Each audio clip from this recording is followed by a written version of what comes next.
अभी एक रथ के बारे में चर्चा जोरों पर है। आपने उस रथ के बारे में सुना होगा। तो आज उसी बारे में हम आपको बताने जा रहे हैं। तूफान के समुद्र मंथन से निकले सुनहरे रथ का आखिर रहस्य क्या है, इसी पर आज चर्चा करने वाले हैं। अब अटकलें लगाई जा रही हैं कि ये जो रथ है, क्या ये सोने का बना हुआ है, ये कहाँ से आया है। शायद ये मंदिर ही है। आंध्र प्रदेश में श्रीकाकुलम जिले के सुन्नापल्ली तट पर मंगलवार शाम कौतूहल से लोग ये सवाल कर रहे थे। उन्होंने समुद्र की लहरों में कुछ ऐसा तैरता हुआ देखा था जिसने उन्हें रोमांचित कर दिया था। उन्हें सोने के रंग का रथ जैसा कुछ दिखाई दिया। कई लोगों ने इसे मंदिर बताया। ये चाहे कुछ भी हो, लेकिन स्थानीय लोगों में इसने रोमांच को जरूर पैदा कर दिया। इसकी एक झलक पाने के लिए लोग जमा हो गए। ये कहां से आया, इसे लेकर भी तमाम तरह के कयास लगाए जा रहे हैं। चक्रवाती तूफान आसानी के असर से इसके आंध्र प्रदेश के तट पर पहुंच जाने के आसार हैं।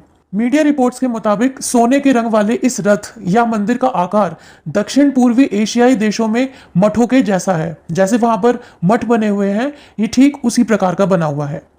इसे समुद्र की लहरों में तैरते हुए देखा गया। इसके बाद कुछ स्थानीय लोग और मछुआरे रस्सियों की मदद से इसे किनारे पर खींचकर लाए। इसके म्यांमार, मलेशिया या थाईलैंड से होने की संभावना है। ऐसे भी आसार है कि ये किसी मठ का हिस्सा भी हो सकता है। फिल्म का सेट होने की भी लगाई जा रही है अटकलें। चक्रवात आसानी के असर से इस रथ के आंध्र प्रदेश तट पर भटक के आने का भी संदेह है। स्थानीय लोगों के अनुसार चक्रवात के असर से लहरें काफी ऊंची तक उठी होंगी। इसी के चलते ये तट पर बह गया होगा। इसके म्यांमार, थाईलैंड, मलेशिया या इंडोनेशिया जैसे देशों से बहकर यहाँ पहुंचने के आसार भी हैं। ये सभी देश भारत के करीब हैं। दूसरी बात यह है कि इन सभी देशों में अलग अलग तरह से हिंदू पूजा पद्धति भी अभी जीवित है। ऐसे अनुमान लगाए जाने का भी एक कारण है।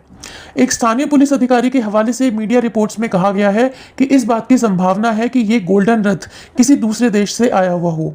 उन्होंने इसके स्रोत की जांच के लिए इंटेलिजेंस और उच्च अधिकारियों को सूचित कर दिया है। इसके उलट कुछ अधिकारियों का कहना है कि ये किसी दूसरे देश से नहीं आया है, बल्कि भारत में किसी फिल्म के सेट से आया है।